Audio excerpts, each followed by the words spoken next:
আসসালামু আলাইকুম ওয়া রাহমাতুল্লাহি ওয়া বারাকাতুহু। ইন্নাল হামদুলিল্লাহ ওয়াসসালাতু ওয়াসসালামু আলা মান লা নাবিয়্যা বা'দা ওয়া আলা আলিহি ওয়া সাহবিহি আজমাইন। আউযু বিল্লাহি মিনাশ শাইতানির রাজীম। বিসমিল্লাহির রহমানির রহিম। লা উকসিমু বিয়াউমিল কিয়ামাহ ওয়া লা উকসিমু বিন নাফসিল লাওয়ামাহ। আয়াহসাবুল ইনসানু আল্লান নাজমা'a ইজামাহ বালা কাদিরিনা আলা আন নুসাওয়া বানানা বালা কাদিরিনা আলা আন নুসাওবিয়া বানানা بل يريد الإنسان ليفجر أمامه يسأل أيان يوم القيامة فإذا برق البصر وخسف القمر وجمع الشمس والقمر يقول الإنسان يومئذ أين المفر كلا لا وزر إلى ربك يومئذ المستقر إلى ربك يومئذ المستقر ينبأ الإنسان يومئذ بما قدم وأخر بل الإنسان على نفسه بصيرا ولو ألقى مآجيره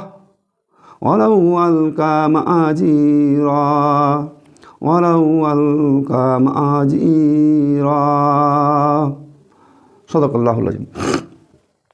সম্মানিত দর্শক শ্রোতা মণ্ডলী, যাবতীয় হামদ প্রশংসা গুণগান মহান আল্লাহ রাব্বুল আলামিনের, যিনি আমাদেরকে ধারাবাহিক কোরআনের এই আলোচনায় অংশগ্রহণ করার তৌফিক দান করেছেন। মহান আল্লাহর দরবারে আমরা শুকরিয়া আদায় করছি, আলহামদুলিল্লাহ। অথবা দরুদ ও সালাম শান্তির ধারা বর্ষিত হোক শেষ নবী হযরত মুহাম্মদ মুস্তাফা সাল্লাল্লাহু আলাইহি সাল্লামের প্রতি। আল্লাহুম্মা সাল্লি আলাইহি আল্লাহুম্মা বারিক আলাইহি। সূরা আল কিয়ামাহ কোরআন মাজিদের ৭৫ নম্বর সূরা, ২৯ নম্বর পারা। সূরা আল কিয়ামার ১ থেকে ১৫ নম্বর আয়াত আমি আপনার অযোগ্যতার সাথেই তেলাওয়াত করেছি। মহান আল্লাহর কাছে দোয়া করি তেলাওয়াতকৃত আয়াতগুলোকে সামনে রেখে কিছু কথা বলার তৌফিক তিনি যেন দান করেন, একই সাথে আমল করার তৌফিক দান করেন বক্তা এবং শ্রোতা সকলকে। আল্লাহুম্মা আমিন। ধারাবাহিক কোরআনের এই আলোচনায় সূরা আল কিয়ামাহ এ সূরার নামকরণ হয়েছে প্রথম আয়াত থেকেই। প্রথম আয়াতে বলা হয়েছে লা উকসিমু বিয়াউমিল কিয়ামাহ, আমি শপথ করছি কিয়ামত দিবসের। এই কিয়ামা শব্দ থেকেই নামকরণ করা হয়েছে সূরার কিয়ামা।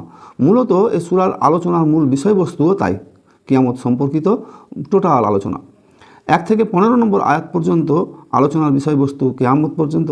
তারপরে ১৬ থেকে ২০ পর্যন্ত এখানে মাঝখানে একটু বিষয় প্রসঙ্গ চেঞ্জ হয়েছে, ওহী মুখস্থ করা সম্পর্কিত। এখানে ওহী দ্রুত মুখস্থ করার জন্যে জিহ্বা দ্রুত নাড়াচাড়া করা, কষ্ট করা, এই বিষয়টাকে আল্লাহ রাব্বুল আলামিন সহজ করে দিয়েছেন যে তোমার দায়িত্ব যে জিবরাইল আলাইহিস সালামের সাথে শুধু বলা আর তাকে বোঝানো, মনে করে রাখা, রপ্ত করে নেওয়া, এ দায়িত্ব আমার। সুতরাং নবী করিম সাল্লাল্লাহু আলাইহি সাল্লামকে এই ৫টা আয়াতের মধ্যে দিয়ে আল্লাহ রাব্বুল আলামিন সান্ত্বনা দিয়েছেন যে তোমাকে কষ্ট করতে হবে না ওহী মুখস্থ করার জন্য, বোঝার জন্য। তারপরে আবার ২১ নম্বর আয়াত থেকে আবার আগের প্রসঙ্গ অর্থাৎ কিয়ামত প্রসঙ্গ আলোচনা এসেছে। তো এই সূরা নাজিল হয়েছে প্রথমত নির্ধারিত দিনক্ষণ জানা না থাকলেও এর আলোচনার যে মূল বিষয়বস্তু, আলোচনার বিষয়বস্তুকে কেন্দ্র করে মনে হচ্ছে বা তাফসীর কারকরা লিখছেন যে এটা মাক্কি সূরা, মক্কায় অবতীর্ণ হয়েছে এবং এই সূরাগুলো মাক্কি যুগের প্রথম দিকের অবতীর্ণকৃত সূরা। নচেত আল্লাহ রাব্বুল আলামিন এখানে বলতেন না যে ওহী দ্রুত মুখস্থ করার জন্য তোমার কষ্ট করার প্রয়োজন নেই, বরং এটা ওহী রপ্ত করার একটা যে বোঝা, এই বোঝাকে আল্লাহ রাব্বুল আলামিন হালকা করে দিচ্ছেন যে আপনি শুধু জিবরাইল আলাইহিস সালামের সঙ্গে বলবেন আর তা মুখস্থ করে দেওয়া, মনে গেঁথে দেওয়ার দায়িত্ব আমার। আল্লাহ রাব্বুল আলামিন এখানে এই যে আলোচনাটা মাঝখানে করা হয়েছে তার থেকে এই বিষয়টা স্পষ্ট হয়ে যায়। আমরা এই যে আলোচনার প্রাথমিক প্রসঙ্গ আল্লাহ রাব্বুল আলামিন সূরা কিয়ামত সম্পর্কে বর্ণনার প্রসঙ্গটা নিয়ে এলেন। তো মক্কি জীবনের যতগুলো সূরা রয়েছে সেই সূরাগুলোর প্রায় সব একাত্মবাদ, রিসালাত এবং কিয়ামত এই বিষয়গুলোকে সামনে রেখে বেশি বেশি আলোচনা করা হয়েছে। এই সূরাতেও কিয়ামত অনুষ্ঠিত হবে সেই কথা গুরুত্ব দিয়ে বোঝানো হয়েছে। কিয়ামতের কথা যখন আলোচনা হয় তখন বুঝতে হবে যে এই দুনিয়ার পরিসমাপ্তি ঘটবে। এক নম্বর কথা, যে এই দুনিয়াটা এরকম আছে এটা থাকবে না, কিয়ামত সংগঠিত হওয়ার অর্থই। দ্বিতীয় অর্থ হচ্ছে যে কিয়ামত সংগঠিত হলেই মানুষকে আল্লাহ রাব্বুল আলামিনের দরবারে উঠতে হবে। আর 3 নম্বর কথা হচ্ছে যে এই হাড় হাড্ডি মাটির সাথে যে যেখানে মিশে যাক না কেন, যে অবস্থায় থাক না কেন, আল্লাহর হুকুমে সেগুলো আবার জোড়া লাগবে এবং পুনরায় আল্লাহর দরবারে আমাদেরকে উঠতে হবে। এই বিষয়গুলো কিয়ামত সম্পর্কিত আলোচনা এলেই এই 3টে বিষয় স্পষ্টভাবে ক্লিয়ার আমাদের মাথায় ধারণা কনসেপ্ট রাখতে হবে। আল্লাহ রাব্বুল আলামিন প্রথম আয়াতে কসম করছেন। কি কসম করছেন? যে শপথ করছি লা উকসিমু বিয়াউমিল কিয়ামা। এখানে লা শব্দটা যোগ করা হয়েছে, যে না আমি শপথ করছি। এই লা শব্দ দিয়ে সূচনা করা হচ্ছে যে গুরুত্ব বোঝানোর জন্য। গুরুত্বটা কীরকম বোঝানো হচ্ছে? যে আগে থেকে কোনো বিষয়ের একটা আলোচনা চলছে, সেই আলোচনার বিষয়বস্তুটাকে অস্বীকার করে নাবাচক জানিয়ে বলা হচ্ছে যে আমি শপথ করে বলছি। তাহলে এই যে আলোচনাটা কি চলছে? এই আলোচনাটা মূলত চলছিল যে মানুষ মৃত্যুবরণ করবে, কিয়ামত সংগঠিত হবে, তারপর আবার আল্লাহর দরবারে মানুষকে উঠতে হবে। এই বিষয়টা তারা জোর দিয়ে বলছিল, যেটা সম্ভবই নয়। কোনো মানুষ মারা গিয়েছে 10,000 বছর আগে, কোনো মানুষ মারা গিয়েছে বাঘের পেটে, কোনো মানুষ মারা গিয়েছে সমুদ্রে ডুবে, কোনো মানুষকে মানে মৃত্যুর পর তার দেহকে পুড়িয়ে দেওয়া হয়েছে, ছাই করে বাতাসে মিশিয়ে দেওয়া হয়েছে। এরকম ঘটনা ঘটেছে বা আজও ঘটছে। তো তারা প্রশ্ন করে যে মানুষগুলো হাড় হাড্ডি সব কোথায় হারিয়ে গেল, মাটিতে মিশে গেল, আগুনে পুড়ে গেল, বাতাসে মিশে কোন দেশ থেকে কোন দেশে ধুলাবালি হয়ে উড়ে চলে গেল, তাহলে এইগুলো আবার মানুষ পৃথিবীতে মানে আল্লাহর দরবারে আবার তাদেরকে উঠতে হবে, এটা কেমন কথা? এটা সম্ভব নয়। এই যে সম্ভব নয় ওরা আলোচনা করছিল, তাদের এই আলোচনাটাকে বলা হচ্ছে লা উকসিমু বিয়াউমিল কিয়ামা। কিয়ামত দিবসের শপথ করেই বলছি যে কিয়ামত সংগঠিত হবে। তাদের কথার লজিকটাকে একেবারে দুর্মোষ করে দেওয়া হচ্ছে যে না, তোমরা যে বাক্যটা, যে বিষয়টা আলোচনা করছো যে এটা সম্ভব নয়, কিয়ামতের পর মানুষকে জীবিত করা সম্ভব নয়, এটা মানে বুদ্ধি বহির্ভূত কথা তোমরা মনে করছো, কিন্তু এই কথাটাকে নস্যাৎ করা হচ্ছে, লা শব্দ দিয়ে গুরুত্ব দিয়ে বোঝানো হচ্ছে যে তোমাদের কথাটা ঠিক নয়। বরং আমি গ্যারান্টি দিয়ে বলছি, শপথ করে বলছি, শপথ কিয়ামতের দিনের শপথ করে বলছি যে কিয়ামত সংগঠিত হবে। ব্যাপারটা এরকমভাবে যদি আমরা বোঝার চেষ্টা করি যে একজন মানুষ নিজের অস্তিত্ব সম্পর্কে সন্দিহান, তো তখন যদি তাকে বলা হয় যে আমি তোমার শপথ করে বলছি যে তুমি আছো, তার মানে হচ্ছে যে ওর যে সন্দেহের বাতাবরণটা, এই সন্দেহের বাতাবরণটাকে দূর করে দেওয়া, সন্দেহের ভাবনাটাকে, সন্দেহ পোষণ করাটাকে ধূলিসাৎ করে দেওয়া, নস্যাৎ করে দেওয়া। তো আল্লাহ রাব্বুল আলামিন প্রথম শব্দেই তাদের সেই ধারণা, কনসেপ্ট, আলোচনাকে নস্যাৎ করে দিলেন যে তোমরা যেটা ভাবছো যে তোমাদেরকে ওঠানো সম্ভব হবে না, না, এটা ওঠানো সম্ভব। এবং সেই দিনের, কিয়ামতের দিনের শপথ করে তা বলা হচ্ছে। আর কি বলা হচ্ছে শপথে? আরও শপথ করছি ওয়ালা উকসিমু বিন নাফসিল লাওয়ামাহ। আমরা আবারও শপথ করছি যে তিরস্কারকারী নাফসের। এখানে নাফস সম্পর্কে আলোচনা করা হয়েছে, একটু নাফসের কথাটা বলে নেওয়া যাক। যে আল্লাহ রাব্বুল আলামিন এই যে নাফস তৈরি করেছেন প্রত্যেকটা মানুষের জন্যে, মানুষের দেহে, এই নাফসটা হচ্ছে 3 রকমের। এটা কর্মগত দিক থেকে 3 রকমের। একটা হচ্ছে নাফসে আম্বারা।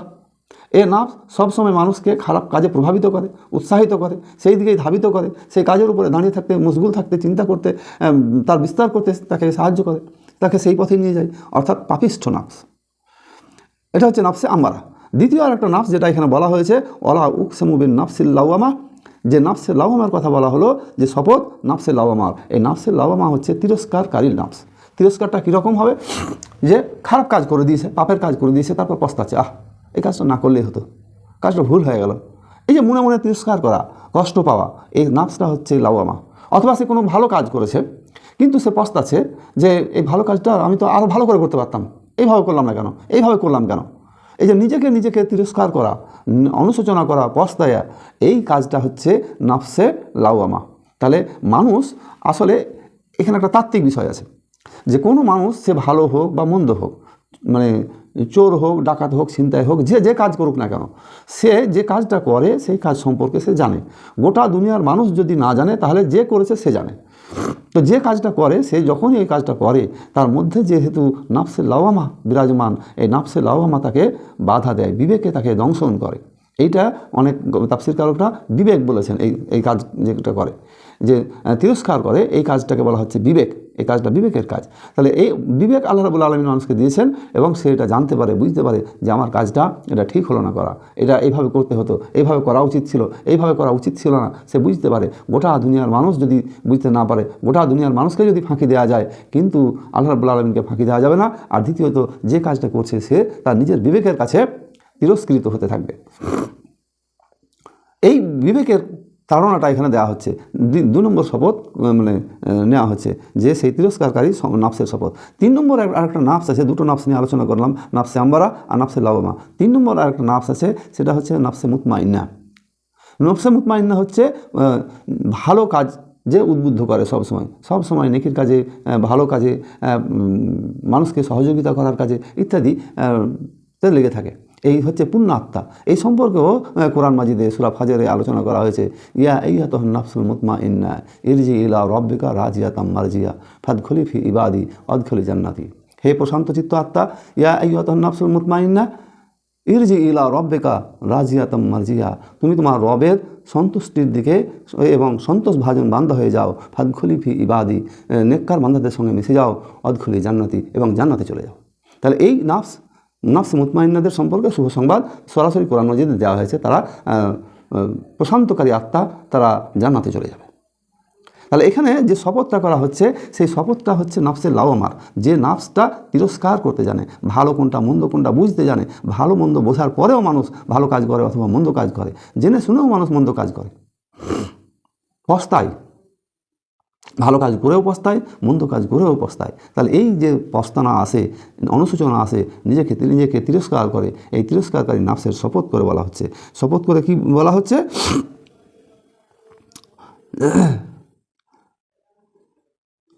আজ হাসাবুল ইনসানো আল্লাহ নাজমা ইজামা, মানুষ কি মনে করে আমি তার অস্থিসমূহ একত্র করতে পারবো না, হাড় হাড্ডিকে আমি একত্রিত করতে পারবো না? এটা কি মানুষ মনে করে?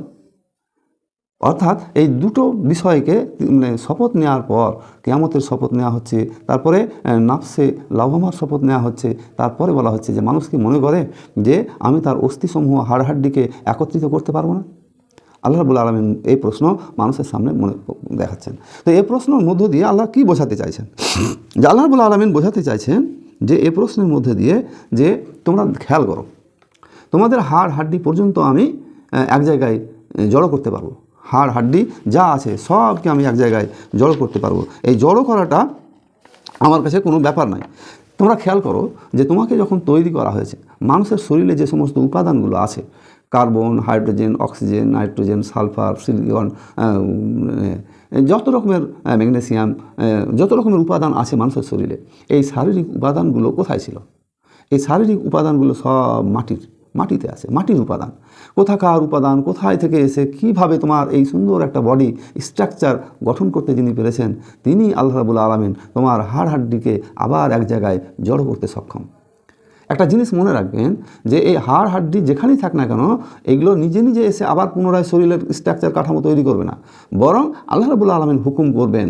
আল্লাহ রাব্বুল আলামিনের হুকুমে এগুলো আবার যেখানেই থাক না কেন সব এক জায়গায় হয়ে আবার মানুষ হয়ে আল্লাহর দরবারে দাঁড়াতে হবে। তাহলে আপনি যদি এটাকে অস্বীকার করেন যে এটা সম্ভব নয়, এর মানে হচ্ছে যে আপনি আল্লাহকে স্বীকার করছেন না, আল্লাহকে অস্বীকার করছেন। এই আল্লাহকে অস্বীকার করার অর্থ হচ্ছে আপনি আর মুমিন নয়, আপনি কাফেরে পরিণত হয়েছেন। তো আল্লাহর এই ক্ষমতাকে অস্বীকার করা যাবে না। কারণ হচ্ছে যে এইটা আল্লাহ রাব্বুল আলামিন করতে পারেন। এই যে কোথাকার হাড় হাড্ডি মাংস সব এক জায়গায় করে আপনাকে এই সুন্দর চেহারা দিয়েছেন, তো যিনি আপনাকে সুন্দর করে পৃথিবীতে এই স্ট্রাকচার দিতে পারলেন, সেই আল্লাহ রাব্বুল আলামিন আবার তুমি মরে যাওয়ার পর তোমাকে ওঠাতে পারবে না, এটা তোমাদের মাথায় আসে কোন কায়দায়? আল্লাহ রাব্বুল আলামিন বলছেন যে শুধু যে তোমাদের হাড় হাড্ডি এক জায়গায় করতে পারবো তা নয়। এখানে আর একটা কথা বলা হয়েছে 4 নম্বর আয়াতে, বালা কাদেরিনা আলা আন্নু সাওয়া বানানা, বালা কাদেরিনা আলা আন্নু সাওবিয়া বানানা, যে আমি বস্তুত তার আঙুলের অগ্রভাগে যে পূর্ণ বিনষ্ট দাগগুলো আছে সেইগুলোকেও একত্রিত করতে পারবো। শুধু হাড় হাড্ডি এক জায়গায় করতে পারবো তা নয়, মানুষের আঙুলের আগায় যে দাগ আছে, আমরা যে টিপছাপ দিই, হাতের অনেকগুলো রেখা উঠে যায়। পরবর্তীতে ফিঙ্গারপ্রিন্ট, এই আয়াতকে সামনে রেখে ফিঙ্গারপ্রিন্ট আবিষ্কৃত হয়েছে। এই ফিঙ্গারপ্রিন্টটা হচ্ছে এরকম, হাতের আঙুলের যে দাগের কথা এখানে বলা হচ্ছে এরকম যে একটা মানুষের ফিঙ্গারপ্রিন্টের সঙ্গে আরেকটা মানুষের ফিঙ্গারপ্রিন্ট মিলবে না।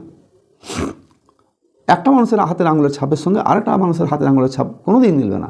এই যে কোনোদিন মিলবে না, এই ফিঙ্গারপ্রিন্ট এটা আবিষ্কার করেছে বিজ্ঞানীরা কোরআনের এই আয়াত থেকেই। তাহলে এক একটা মানুষের ফিঙ্গারপ্রিন্ট এক এক রকম। এই জন্যে বর্তমানে দেখা যাচ্ছে যে শুধু সই দিয়ে হচ্ছে না, এখন বিভিন্ন কাজে প্রত্যেকটা মানুষের সই সিগনেচারের পাশাপাশি আঙুলের টিপছাপ দেওয়া হচ্ছে। যখন আমরা জমি রেজিস্ট্রি করি, বিক্রি করি বা কিনি, তখন আমাদের সেই টিপছাপ দিতে হয়। সই আপনি যতই জানেন, হাতের টিপছাপ দিতে হয়, 10 আঙুলের টিপছাপ দিতে হয়। তাহলে আল্লাহ রাব্বুল আলামিন এটা অথেন্টিকেশন একটা সিস্টেম মানুষের শরীরে আল্লাহ রাব্বুল আলামিন তৈরি করে রেখেছেন। তো আল্লাহ রাব্বুল আলামিন এখানে বোঝাচ্ছেন যে তোমাদের যে হাড়হাড্ডি এক জায়গায় করতে পারবো তা নয়, তোমাদের হাতের যে রেখাগুলো আছে সেই রেখাগুলোকেও আমি মেলাবো, সেটাও করতে সক্ষম। তারপরে বলা হচ্ছে যে ইয়াস আলু আইয়ানা ইয়াউমাল কিয়ামা, সে প্রশ্ন করে কখন কিয়ামত আসবে। আসলে এই যে প্রশ্নটা করছে যে কখন কিয়ামত আসবে, এই প্রশ্নটা তার মনের প্রশ্ন নয়, এই প্রশ্নটা হচ্ছে বিব্রতকর প্রশ্ন। যে যিনি কিয়ামতের কথা বলছেন তাকে বিরক্তিকর পরিবেশে ঠাট্টা উপদ্রব বিদ্রুপ করার ছলে এই প্রশ্নটা করা হচ্ছে যে কিয়ামত কখন সংগঠিত হবে এই সম্পর্কে কেউ জানে না, শুধুমাত্র আল্লাহ রাব্বুল আলামিন জানেন। হাদিসে জিবরিলে আছে, কিয়ামত সম্পর্কিত হাদিসটা বর্ণনা করা হয়েছে যে আল্লাহ নবীর কাছে একবার হযরত জিবরাইল আলাইহিস সালাম মানুষের বেশ ধরে উপস্থিত হলেন এবং দিন ধর্ম সম্পর্কে কিছু জিজ্ঞাসা করলেন। এই দিন ধর্ম সম্পর্কে জিজ্ঞাসা করতে গিয়ে ইসলাম কি, ইহসান কি, ঈমান কি, এরকম প্রশ্ন করার পর চতুর্থ প্রশ্ন জিজ্ঞাসা করলেন যে কিয়ামত কখন সংগঠিত হবে। তো আল্লাহ নবী উত্তর দিলেন যে যিনি প্রশ্ন করছেন তার থেকে বেশি কিছু আমি এই বিষয়ে জানি না। তা হযরত জিবরাইল আলাইহিস সালামও জানেন না যে কিয়ামত কখন সংগঠিত হবে, এবং আল্লাহর নবী হযরত মুহাম্মদ মুস্তাফা সাল্লাল্লাহু আলাইহি সাল্লাম তিনিও জানেন না যে কিয়ামত কখন সংগঠিত হবে। তাহলে এই প্রশ্নটা যখন করা হচ্ছে তখন এই প্রশ্নটা হচ্ছে বিদ্রুপাত্মক, ব্যঙ্গাত্মক প্রশ্ন। তো কিয়ামত সংগঠিত হবে এই ব্যাপারে শপথ করা হচ্ছে। শপথের ধরনটা খেয়াল করেন যে কিয়ামত যে সংগঠিত হবে, এ পৃথিবীর একটা অবস্থান ছিল যে এ পৃথিবী শূন্য ছিল, পৃথিবী ছিল না। তো আল্লাহ রাব্বুল আলামিন শূন্য অবস্থান থেকে এই পৃথিবীকে তৈরি করলেন। তো একটা ছিল না, তার থেকে অস্তিত্ব নিয়ে এসেছেন। তো এই অস্তিত্ব জায়গা থেকে আল্লাহ রাব্বুল আলামিন আবার অনস্তিত্ব করবেন, এই সিম্পল বিষয়। তো যিনি অনস্তিত্ব থেকে অস্তিত্ব নিয়ে আসতে পেরেছেন, আল্লাহ রাব্বুল আলামিন মানুষের সামনে প্রশ্ন ছুড়ে দেন যে সূরা বাকারার 28 নম্বর আয়াতে আছে যে কাইফা তাকফুরুনা বিল্লাহি ওয়া কুনতুম আমওয়াত, তোমরা কীভাবে আল্লাহকে অস্বীকার করো অথচ তুমি ছিলে মৃত, তোমাকে জীবিত করা হয়েছে।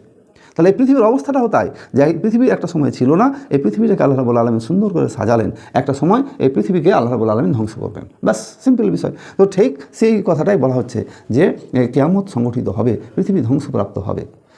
তোমাদেরকে যেমন রুহের জগতে উঠানো হয়েছিল, আবার রাখা হয়েছিল, আবার তোমাদেরকে দুনিয়ায় পাঠানো হয়েছে, আবার তোমাদেরকে কিয়ামতে আমার দরবারে তোমাদেরকে হাজির করা হবে। আর সেই হাজিরা দিবসে, প্রতিদান দিবসে তোমাদেরকে হিসাবের সম্মুখীন হতে হবে। এই দিনটা কখন আসবে এ ব্যাপারে কেউ জানে না। পরে বলা হচ্ছে যে এই দিনটা কখন সংগঠিত হবে, ফায়জা বারাকাল বাসার, যখন চক্ষু স্থির হয়ে যাবে। চক্ষু স্থির হয়ে যাওয়ার একটা ঘটনা এরকম হতে পারে যে মানুষ এ দুনিয়াতে এমন কিছু ঘটনা দেখে যে ঘটনা দেখলে চোখ স্থির থাকতে পারে না। আমি কালকের একটা ভিডিও দেখলাম দিল্লির, যে একজন মা মানে তার চোখ মুখ স্থির হয়ে গেছে। কীরকম ঘটনাটা হচ্ছে এই যে একজন ছেলে তার বাবাকে ফোন করেছে যে বাবা তুমি আমাকে বাঁচাও, আমাকে একে হত্যা করতে আসছে মানুষ, মেরে ফেলে দেবে এরা। তো বাবা ফোন শুনে সঙ্গে সঙ্গে গেছে ওখানে। তো ফোন শুনে সেখানে যাওয়ার সাথে সাথেই ছেলেকে থাক বাবাকে গুলি করে শেষ করলো, ছেলেকে পরে গুলি করে শেষ করলো। এই ঘটনা যখন মায়ের কানে পৌঁছালো, এই মায়ের চক্ষু স্থির হয়ে গেছে, আর কোনো দিকে দেখার অবকাশ নেই, সে মেন্টাল শকড হয়েছে। তাহলে এই যে চক্ষু স্থির যখন হয়ে যাবে, চক্ষু স্থির দুনিয়ার মানুষের হবে কখন, এমন কিছু সংগঠন ঘটবে, এমন কিছু ঘটনা ঘটবে যেগুলো দেখে মানুষের চোখ স্থির হয়ে যাবে, হতবিহ্বল হয়ে যাবে, কিংকর্তব্য বিমূঢ় হয়ে যাবে। এই দশা তৈরি হবে, যে সেই দশাটা বর্ণনা করা হচ্ছে। সেই দিন আর কি হবে যে অখাসাফাল কামার, চক্ষু স্থির হয়ে যাবে, আর চাঁদ আলোহীন হয়ে যাবে। অখাসাফাল কামার, চাঁদ আলোহীন হয়ে যাবে, চাঁদের কোনো আলো থাকবে না। অজুমিয়া শামস আল কামার, সূর্য এবং চাঁদকে একত্রিত করে দেওয়া হবে। অজুমিয়া শামস আল কামার, সূর্য এবং চাঁদকে এক জায়গায় করে দেওয়া হবে। ইয়াকুলুল ইনসানু ইয়াউমা ইযিন আইনাল মাফার, আর সেদিন মানুষ বলবে আজ পালাবো কোথায়, পালাবার জায়গা নাই, আজকে কোথায় পালাবো। পালানোর কোনো জায়গা নেই। এই যে ঘটনাটা দৃশ্যটা বর্ণনা করা হলো, এখানে কিছু বৈজ্ঞানিক থিওরি লুকিয়ে আছে। চাঁদ আলোহীন হয়ে পড়বে। এই যে আলোহীন হয়ে পড়ার ব্যাখ্যা করা হচ্ছে যে কীভাবে আলোহীন হয়ে পড়বে। চাঁদ আলোহীন হয়ে যাওয়ার অর্থ হচ্ছে যে সূর্য, চাঁদের নিজস্ব কোনো আলো নেই, চাঁদের নিজস্ব কোনো আলো নেই, আর সূর্যের আলোতে আলোকিত হয় চাঁদ। সূর্যের আলো পৃথিবীতে প্রতিফলিত হয়ে চাঁদের গায়ে পড়ে, তখন চাঁদ সেইটা আলোকিত হয়, অর্থাৎ চাঁদের নিজস্ব আলোকিত নেই। তো চাঁদ আলোহীন হয়ে যাওয়ার অর্থ অনেকগুলো করা হয়েছে, যে এখানে বলা হচ্ছে সূর্য নিজে অন্ধকার হয়ে যাবে। সূর্য যদি নিজে অন্ধকার হয়ে যায় তাহলে চাঁদের আর কোনো আলো থাকবে না, এক। 2 নম্বর হচ্ছে যে হঠাৎ পৃথিবী যদি উল্টো দিকে চলতে শুরু করে, হঠাৎ করে পৃথিবী যে রোটেশনে ঘুরছে সেটা যদি উল্টো দিকে ঘুরতে শুরু করে আল্লাহর হুকুমে, তখন হবে কি একই সাথে সূর্য এবং চাঁদ একই সময়ে পশ্চিম আকাশে উদিত হতে শুরু করবে। তখন আর কোনো উল্টো রোটেশনের কারণে আর চাঁদ পৃথিবীর কোনো আলো পাবে না। 3 নম্বর কারণ হতে পারে, 3 নম্বর হতে পারে যে মহাকর্ষ বল যে আছে, পৃথিবীর সাথে চাঁদের একটা মহাকর্ষ বল আছে, এই মহাকর্ষ বলকে আল্লাহ বিচ্ছিন্ন করে দেবেন। এই মহাকর্ষ বল যখন বিচ্ছিন্ন হয়ে যাবে তখন চাঁদ সূর্যের গায়ে গিয়ে পড়বে, সূর্যের গায়ে গিয়ে পড়বে, অর্থাৎ সূর্য চাঁদকে গ্রাস করে নেবে। তাহলে একদিকে পৃথিবীর থেকে বিচ্ছিন্ন, এখন মহাকর্ষ বিচ্ছিন্ন হয়ে গেল, আর মহাকর্ষ পৃথিবীর চাঁদের সঙ্গে বিচ্ছিন্ন হয়ে যাওয়ার অর্থ অন্যান্য গ্রহ নক্ষত্রের সাথেও যে মহাকর্ষ আছে সেইগুলো বিচ্ছিন্ন হয়ে যাবে আল্লাহর হুকুমে, এবং একটা আরেকটার সাথে এমনভাবে পড়বে যেমন পাহাড়গুলো ধুলো বালিতে পরিণত হবে। তাহলে এই সেই দিনের কথা এখানে বলা হচ্ছে যে সূর্য এবং চাঁদ একত্রিত হয়ে যাবে, এই মহাকর্ষ গ্র্যাভিটি এটা আর থাকবে না। গ্র্যাভিটি বা মহাকর্ষ সূত্রটা তো হচ্ছে স্যার আইজ্যাক নিউটন আবিষ্কার করেছে, যে মহাবিশ্বে দুটো বস্তু, একটা বস্তু আরেকটা বস্তুকে দুটো বস্তু পরস্পরকে আকর্ষণ করে, এই আকর্ষণ বলটার নাম হচ্ছে মহাকর্ষ বল। আকর্ষণ বলের পরিমাণ দূরত্বের বর্গের ব্যস্তানুপাতিক হয়, যে আকর্ষণ বলের মানটা হবে যে বস্তু দুটোর ভরের গুণফলের সমানুপাতিক এবং দূরত্বের বর্গের ব্যস্তানুপাতিক। এ হচ্ছে মহাকর্ষ সূত্র।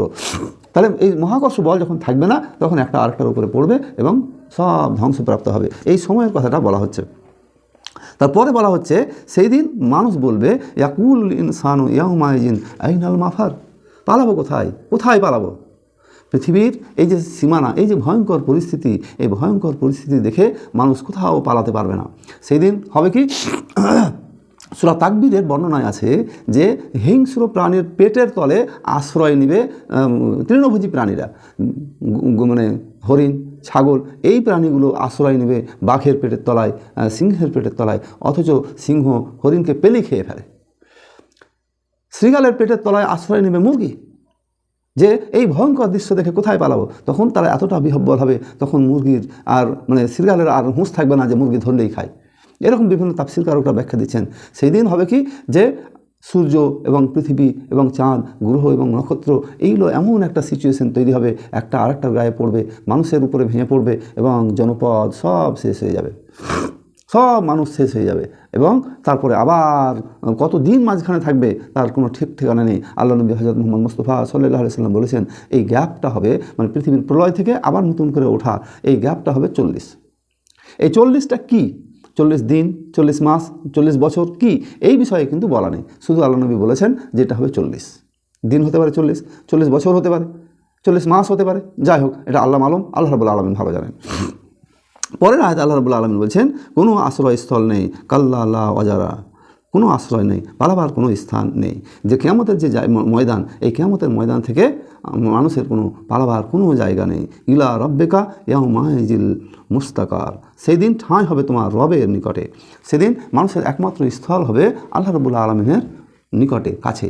তো আল্লাহ রাব্বুল আলামিনের কাছে আমাদেরকে সবাইকে সেদিন যেতে হবে, এবং এই যাওয়াটা মানে এমন একটা দৃশ্যের অবতারণা হবে যে যেদিন আমরা কিয়ামতের ময়দানে উঠব, সেই দিন প্রত্যেকটা মানুষ পোশাকবিহীন অবস্থায় থাকবে। সূর্য থাকবে মাথা থেকে অল্প কিছু উপরে, এবং সূর্যের তাপে মানুষ ঘামে হাবুডুবু খেতে থাকবে। কোনো মানুষ নাক পর্যন্ত, মুখ পর্যন্ত, কারো ঘাড় পর্যন্ত, কোমর পর্যন্ত, হাঁটু পর্যন্ত তার আমলনামা অনুযায়ী সেরকম ঘামে সে হাবুডুবু খাবে। বহু মানুষ কিয়ামতের ময়দানে উঠবে মুখের ভারে, বহু মানুষ কিয়ামতের ময়দানে উঠবে অন্ধ হয়ে। এইভাবে কিয়ামতের দিনগুলো, কিয়ামতের ময়দানে আল্লাহ রাব্বুল আলামিনের কাছে উঠতে হবে।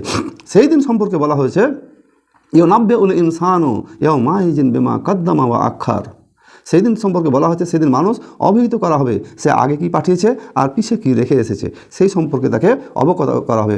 বালিল ইনসান ও আলা নাফসিহি বাসার, বস্তুত মানুষ নিজের সম্বন্ধে সম্যক অবগত, যে মানুষ সেই দিন সম্পর্কে সম্যক অবগত থাকবে। তারপরে বলা হচ্ছে অলাও আলকা মাআজিরা, এবং সেদিন তার কোনো অজুহাত আর চলবে না। তো এখানে যে বিষয়টা তুলে ধরা হলো যে সেই দিন মানুষকে অবহিত করা হবে, জানানো হবে যে আগে কি পাঠিয়েছে আর পরে কি পাঠিয়েছে। এই আগে এবং পরের ব্যাখ্যা, একটা লম্বা ব্যাখ্যা তাফসীরকাররা দিয়েছেন। এখানে 4টা ব্যাখ্যা। আগের পাঠানো এবং পরের পাঠানো, মানুষ দুনিয়াতে বেঁচে থাকা অবস্থায় যে সমস্ত কাজগুলো করে সেই কাজগুলো একটা হতে পারে। যে প্রথম ব্যাখ্যা হচ্ছে যে বেঁচে থাকা অবস্থায় মানুষের যা করা উচিত ছিল, মৃত্যুর আগে যেসব কাজ করেছে সেটা দেখানো হবে, মৃত্যুর পরে যেসব কাজ করেছে অর্থাৎ কাজ যেগুলো রেখে এসেছে, ছেলে মেয়ে, সন্তান সন্ততি, প্রতিষ্ঠান, দল, পার্টি, সংগঠন যা রেখে এসেছে তার এফেক্টটা কী পড়ছে, সেই এফেক্টের ফলাফল, রেজাল্টটাও তার কাছে পৌঁছাবে। সে যদি ভালো কিছু রেখে থাকে ভালো রেজাল্ট পাওয়া যাবে, যদি মন্দ কিছু রেখে এসে থাকে তাহলে মন্দ কিছু পাওয়া যাবে। তাহলে আগের অবস্থাটা হচ্ছে মৃত্যুর আগে যা রেখেছে, এবং পরের অবস্থাটা হচ্ছে মৃত্যুর আগে যে সমস্ত কাজগুলো করতো মরার পরে তার এফেক্ট কতদিন পর্যন্ত আছে, কি এফেক্ট আছে, তার পজিটিভ অথবা নেগেটিভ দুটো ফলাফলই তাকে দেওয়া হবে। এইভাবে বর্ণনা করা হচ্ছে। 2 নম্বর করা হচ্ছে যে আগে যা করা উচিত ছিল করেনি, যা করা উচিত ছিল না সেটা করেছে, এরকম সব তাকে দেখানো হবে। যে আগে যেটা করা উচিত ছিল অথচ করেনি, যা করা উচিত ছিল না সে করেছে, তার হিসেব তাকে দেওয়া হবে। 3 নম্বর হচ্ছে আগে যা কাজ করা উচিত ছিল অথবা পরে কাজ যা করা উচিত ছিল তার হিসাব তাকে জানানো হবে।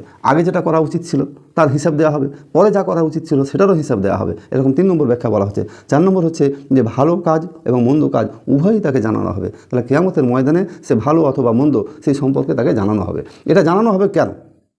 যে প্রকাশ্য আদালতে বিচারের যে সিস্টেম, এই বিচারের সিস্টেমটা হচ্ছে এই যে অপরাধের প্রমাণ পেশ করা ছাড়া ইনসাফের দাবি পূরণ হয় না। মানুষ যে অপরাধ করেছে তার একটা এভিডেন্স তার সামনে দিতে হবে। এই এভিডেন্স প্রমাণ না দেওয়া পর্যন্ত ন্যায় বিচারের ইনসাফ কায়েম হয় না। তো আল্লাহ রাব্বুল আলামিন নিজে জানেন, তিনি সব দেখেছেন যে কোন মানুষ অপরাধী কোন মানুষ অপরাধী নয়। তারপরেও তার সামনে এভিডেন্স পেশ করা হবে। সেদিন তার মুখ বন্ধ করে দেওয়া হবে, হাত কথা বলবে সাক্ষ্য দেবে, পা কথা বলবে সাক্ষ্য দেবে। সেদিন সব সাক্ষ্য দেবে। সে যদি ভালো কাজ করে থাকে তাও সাক্ষ্য দেবে, মন্দ কাজ করে থাকে তাও সাক্ষ্য দেবে। ন্যায় বিচারের স্বার্থে এই সাক্ষ্যর ব্যবস্থা আল্লাহ রাব্বুল আলামিন করেছেন। তৃতীয় আর একটা সাইকোলজিক্যাল ম্যাটার দেখেন, যেটা একটু আগে আলোচনা করছিলাম, যে কোনো মানুষ ভালো কাজ করেছে তা সে নিজে জানে, কোনো মানুষ খারাপ কাজ করেছে তা সে নিজে জানে। পৃথিবীর কোনো মানুষ যদি না জানে তাহলে যে করেছে সে কিন্তু জানে যে তার কাজটা ভালো না তার কাজটা মন্দ, সে বিবেকটাকে কোন কাজে লাগিয়েছে। এই জন্যে প্রথম অংশেই সূরার বলে দেওয়া হয়েছে তিরস্কারকারী নাফসের শপথ। তিরস্কারকারী নাফসের শপথ করে বলা হচ্ছে যে কিয়ামত সংগঠিত হবে এবং সেই কিয়ামতের ময়দানে আমাকে আপনাকে সবাইকে উঠতে হবে।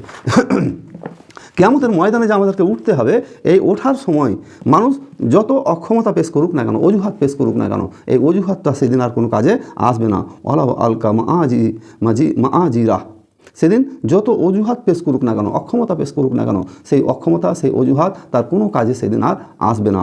আল্লাহ রাব্বুল আলামিন কিয়ামতের ময়দানে সেই দিন খুব ভালো করে জানেন যে কে সত্য কথা বলছে আর কে মিথ্যা কথা বলছে।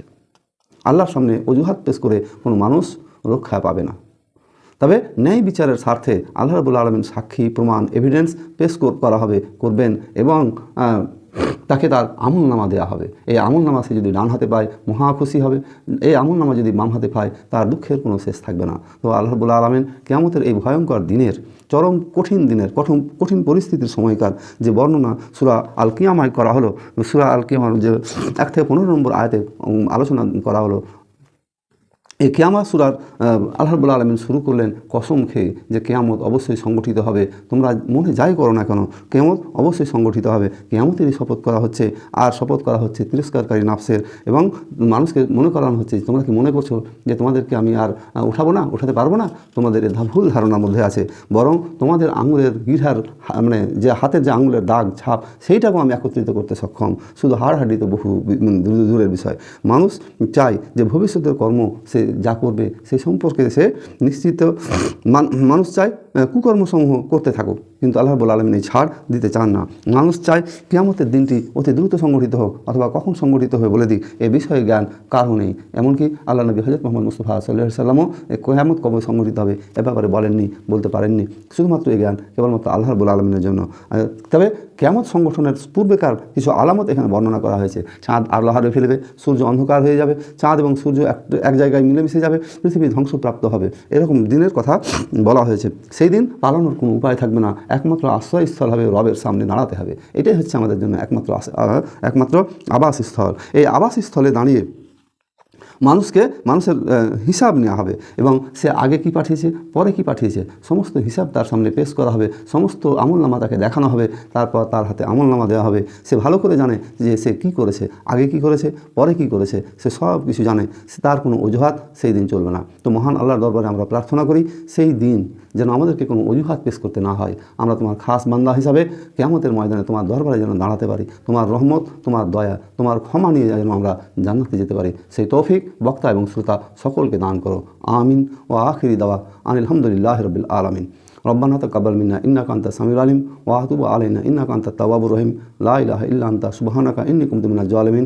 সুবহানা রাব্বিকা রাব্বিল ইজ্জাতি আম্মা ইয়াসিফুন ওয়া সালামুন আলাল মুরসালিন ওয়া আলহামদুলিল্লাহি রাব্বিল আলামিন। আসসালামু আলাইকুম ওয়া রাহমাতুল্লাহি ওয়া বারাকাতুহু।